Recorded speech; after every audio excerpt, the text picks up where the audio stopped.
오늘부터 이제 시편의 말씀을 함께 나누게 됩니다.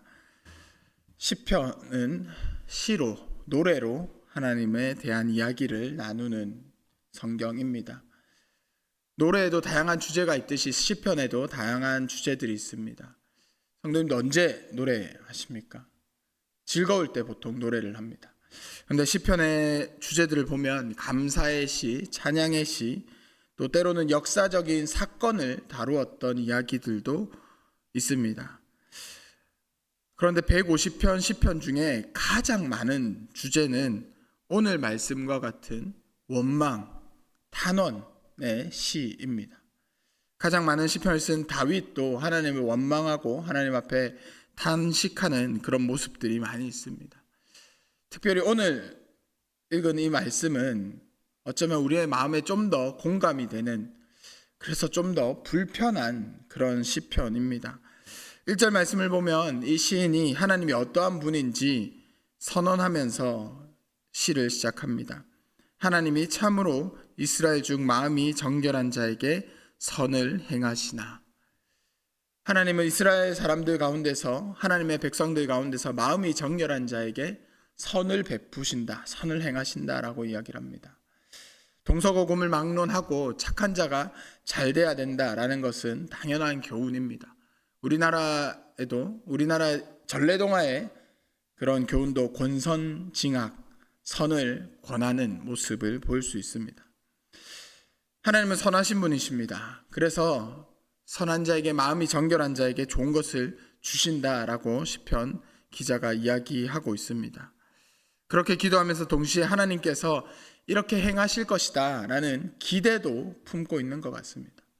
우리가 찬양할 때에, 기도할 때에 하나님이 이렇게 일하시겠지, 하나님이 내 삶 가운데 이런 은혜를 주셨으면 좋겠다라는 기대가 분명히 있습니다. 이 시인도 오늘 그렇게 하나님 앞에, 하나님은 마음이 정결한 자에게 선을 주시는 분이십니다 찬양하며, 하나님 저에게도 그런 선을 베풀어 주십시오, 하나님의 백성들에게, 마음이 정결한 자들에게 그렇게 행해 주십시오라는 기대를 담고 있습니다. 그런데 그 시편 기자가 2절 말씀에 보면 나는 거의 넘어질 뻔했고 또 나의 걸음이 미끄러질 뻔했다라고 기록하고 있습니다. 그가 마음이 정결하지 않아서가 아니라, 그가 하나님 앞에 죄악을 품어서가 아니라 그의 마음의 문제였습니다. 3절을 보면 이는 내가 악인의 형통함을 보고 오만한 자를 질투하였음이로다 라고 기록하고 있습니다.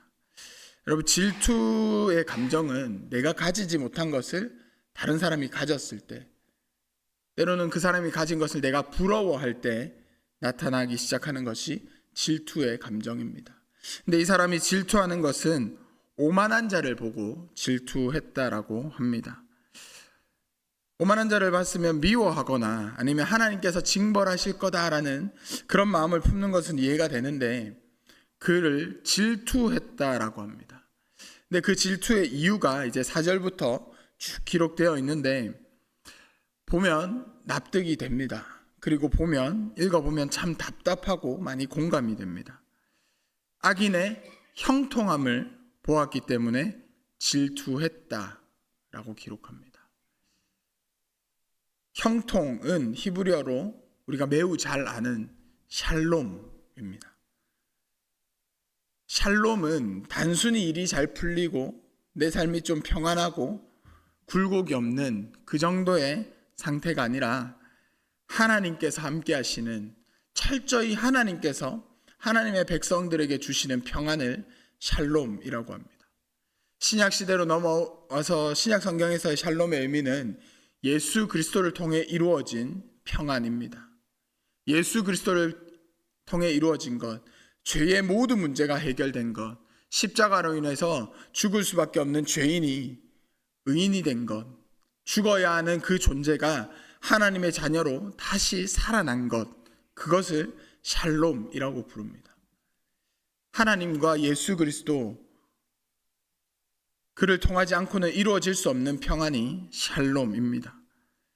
그런데 이 샬롬이, 이 말로 이룰 수 없는 그 샬롬이 악인에게 지금 나타나고 있습니다.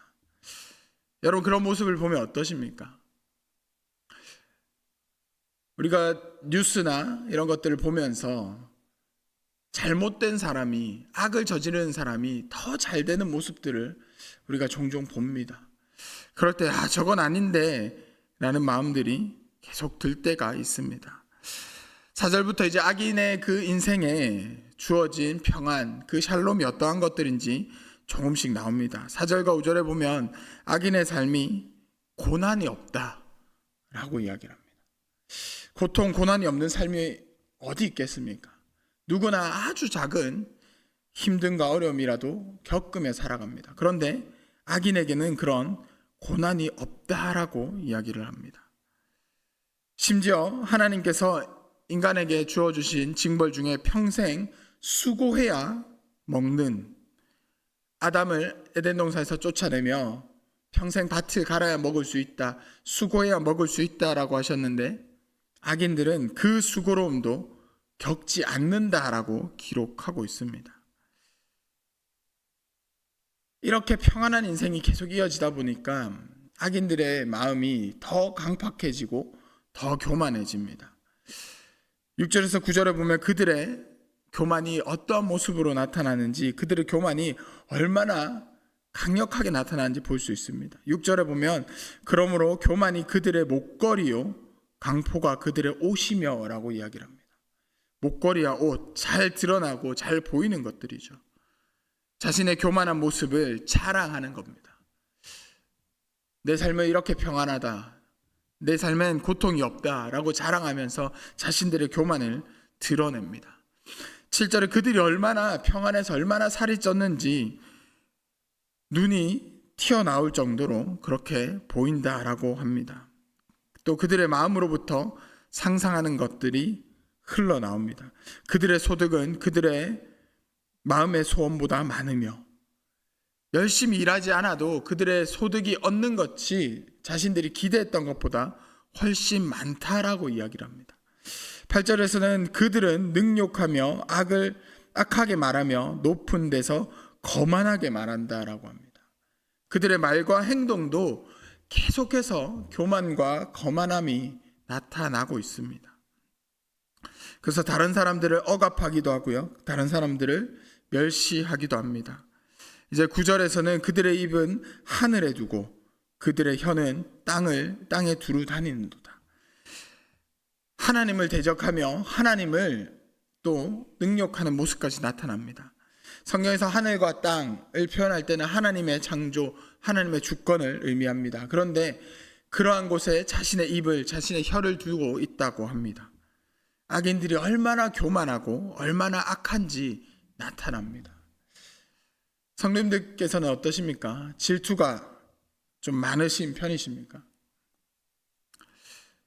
저는 사실 질투가 전혀 없진 않지만 다른 사람들에 비해서는 질투가 좀 적은 편입니다. 다른 사람이 어떻게 잘 되든 그냥 그런갑다 하고 넘기는 편입니다. 그래도 악한 사람들이 잘 되는 것을 볼 때는 저도 좀 화가 나기도 합니다. 그런데 저는 조금 악한 마음으로 다른 사람들이 잘 되는 것을 보고 질투하는 마음을 좀 내려놓는 그런 경우가 있었습니다. 예를 들어 그런 거죠. 친구들과 이야기하다가 악한 사람이 되게 잘 됐다라는 것을 보면서 막 화를 내는 대화를 합니다. 그러면 저는 좀 더 악한 마음을 품을 때가 있었던 것 같습니다. 분명히 망할 거다. 잘 되는 거 잘 두고 봐라. 나중에 분명히 망할 거다. 야, 계단 한 칸에서 떨어진 게 아프겠냐? 10층에서 떨어진 게 아프겠냐? 잘 되다가 망하면 진짜 폭삭 망할 거다. 괜찮다. 우스갯소리로 하지만 제 마음이 더 악했던 거죠. 그럼에도 불구하고 악한 사람들의 모습을 보면 우리는 원망하기도 하고 때로는 답답해 하기도 합니다. 이런 모습을 보면서 이제 시편 기자가 10절과 11절에는 이렇게 이야기합니다. 그러므로 그의 백성이 이리 돌아와서 잔에 가득한 물을 다 마시며 말하기를 하나님이 어찌하랴 지존자에게 지식이 있으랴 하는도다. 이것을 두 가지로 이야기합니다. 악한 사람들이 하나님을 조롱하는 것. 지존자가 어떻게 지식이 있겠냐? 하나님이 자신들의 행위를 알지 못할 거다라는 해석으로 하기도 하고요. 또 선한 사람들이 악한 사람들의 그런 행태나 갑질을 견디다 못해서 하나님을 원망하는 것으로 보기도 합니다. 저는 좀 더 원망에 가까운 해석이 맞는 것 같다라는 생각을 합니다.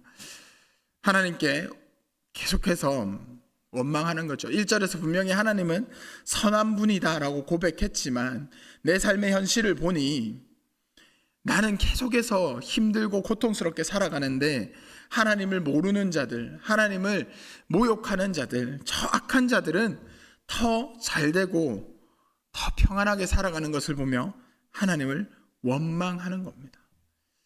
우리 마음에 이런 것들 있지 않습니까?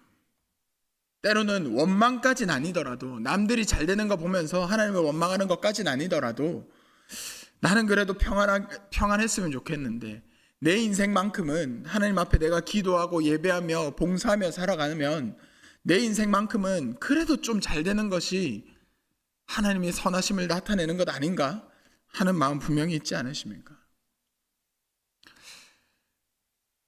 이 원망의 모습을 보면서도 그가 믿음을 지키고 있다라는 것을 볼 수 있는 것은 원망하며 다른 곳에 가는 것이 아니라 하나님 앞에서 원망하며 하나님을 찬양하고 있다는 것입니다. 시편이 5권의 책으로 되어 있습니다. 그 가운데 오늘 73편이 세 번째 책이 시작되는 시편입니다. 그리고 73편부터 몇 편의 시편은 아삽의 시라고 기록되어 있습니다. 아삽은 다윗 왕 시대에 성전에서 찬양을 담당하고 성전의 일들을 해오던 레위인이었습니다. 그가 하나님 앞에 이런 노래를 하는 겁니다. 일반 백성들보다 훨씬 더 많이 성전에 거했던 사람, 다른 지파 사람들보다 훨씬 더 많이 제사의 직분에 대해서, 하나님을 예배하는 것에 대해서, 하나님의 기물들에 대해서, 하나님에 대해서 더 가까이 살았던 레위 지파 아삽이 이렇게 하나님을 원망하는 찬양을 하고 있습니다. 신앙이 깊어지면 깊어질수록 감사와 평안이 넘칠 것 같지만 그러지 않을 수도 있다는 것을 보여줍니다. 우리가 하나님 앞에 더 가까이 나아가면 나아갈수록 어쩌면 우리의 삶에 힘듦과 어려움과 원망이 더 많을 수도 있다는 겁니다. 하지만 저는 이 모습을 보면서 하나님 앞에 더 가까이 갈 때에 우리의 삶에 힘듦이 나타나는 이유는 내가 이제 이것조차도 하나님께 감사할 수 있는 단계로 나아가는 거구나 라는 생각을 하게 되었습니다.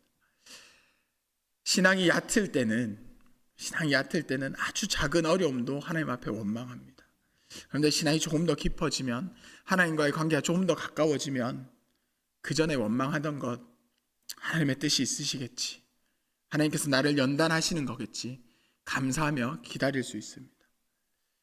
아삽도 하나님 앞에 그렇게 원망하며 뒤에 이어져서 나오는 말씀들을 보면 이제 하나님의 뜻을 인정하고 하나님의 뜻을 기대하는 모습들이 나옵니다. 당장은 우리가 우리의 삶의 어려운 것들, 그럼에도 불구하고 악인들의 잘 되는 모습들을 보며 하나님을 원망하는 것이 당연해 보입니다. 마음껏, 그럴 때는 하나님 앞에 마음껏 원망도 해봤으면 좋겠습니다. 그럴 때 하나님 앞에 마음껏 따져도 보십시오.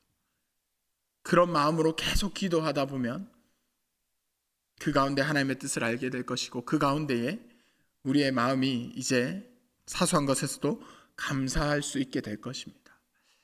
제가 지난주까지 청년들과 함께 나눴던 이야기가 하박국의 이야기입니다. 하박국은 하나님 앞에 질문합니다. 주님, 이 남유다의 악한 모습을 언제까지 두고 보시겠습니까? 하나님께서 대답하시죠. 바벨론을 통해서 내가 심판하겠다. 하나님, 저 바벨론 더 악한 자들입니다. 저들을 통해서 심판한다는 건 말이 안 됩니다. 그리고 하나님, 심판도 정도가 있지 않습니까? 어떻게 멸망까지 시키려고 하십니까? 라고 하박국이 원망합니다. 그런데 나중에 하박국이 하나님의 뜻을 인정합니다. 네, 하나님, 바벨론은 하나님의 도구일 뿐입니다. 그리고 하나님께서 바벨론도 망하게 하실 것을 제가 확신합니다. 지금 남유다가 멸망하는 것 같지만 완전히 무너진 이후에 온전히 하나님 뜻으로 다시 회복해 하실, 다시 부흥케 하실 그 하나님을 내가 신뢰합니다라고 하박국이 고백합니다. 당장 우리 삶 가운데 있는 원망의 모습들, 당장 우리 삶 가운데 보여지는 하나님을 향한 탄식들 마음껏 원망하시고 마음껏 탄식하시고 그 가운데 하나님의 뜻을 발견하기를 축복합니다. 그렇게 하나님께서 우리에게 주실 부흥, 우리의 것들이 다 무너지고 하나님의 것으로 다시 세워질 그때를 함께 기대했으면 좋겠습니다. 오늘 하루의 삶 가운데서도 그렇게 주님과 동행하는 우리 모두가 되기를 축복합니다.